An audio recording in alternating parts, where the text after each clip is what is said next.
ننګرهار کې د ختیځ لبنیاتو کارخونه هره ورځ 3500 کیلوګرامه شیدې پروسس کوي. د ننګرهار ولایت مرکز جلال آباد ښار کې د ختیځ لبنیاتو فابریکه هره ورځ 3500 کیلوګرامه شیدې په لوړ کیفیت پروسس کوي او د شیدو ساتلو ترڅنګ ترې مستې، شړومبې، چکه، پیروی، ملایي او پنیر تولیدوي. دا فابریکه چې د کرنې او مالدارۍ وزارت له لوري د 10,000 کیلوګرامه شیدو پروسس په ظرفیت جوړه شوې په 1494 کال کې خپل فعالیت پیل کړی چې د دې ولایت له 7 ولسوالیو کامې، کوز کونړ، بټي کوټ، سره رود، چپرهار، بهسود او شینوارو ولسوالیو بزګرانو څخه شیدې ترلاسه کوي.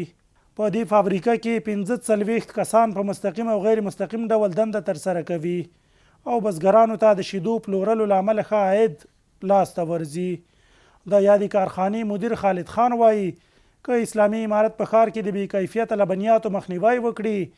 او دوی ته د ښار په بیلابیلو ساحو کې د غرفو کینولو اجازه ورکړي نو کارونه به پراختیا پیدا او ډیرو خلکو ته به د کار زمینه برابره کړي.